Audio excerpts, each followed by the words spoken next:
Hey T, how do I overcome procrastination? You're ambushing me for a thought. I am. How do you overcome? Procrastination. Why do you need to overcome procrastination? Oh, but I thought procrastination is not a good thing. Well, I guess, yeah, that's the conventional wisdom on it.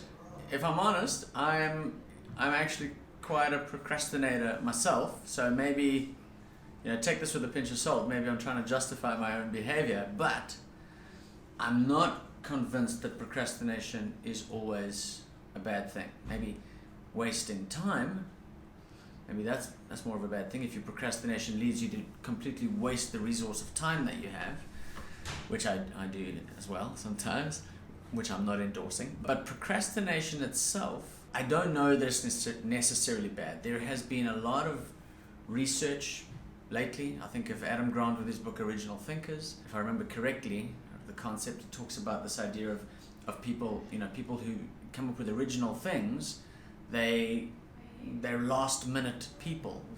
They do their assignments, the night before they're due, that kind of thing.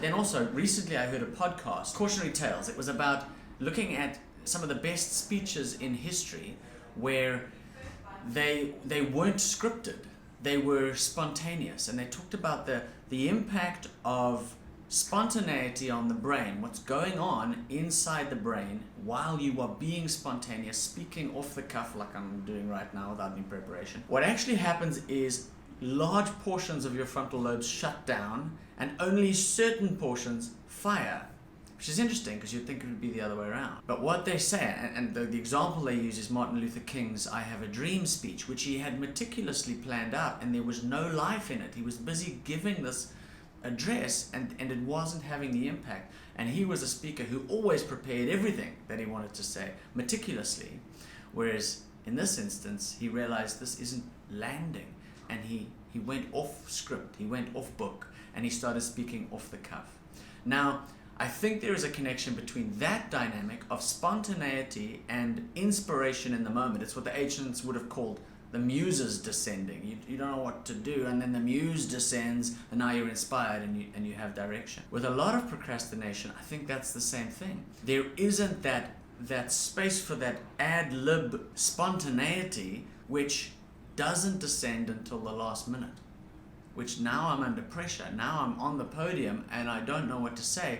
Now spontaneity can kick in, free thinking can kick in, and I suspect that is why so many people procrastinate.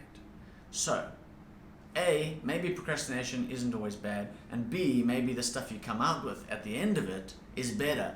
Pressure adds something, and the human brain is unlocked in certain ways to give more value. Sorry, that's a very long verbal processing. So much for a short answer. Cool. Thanks, T.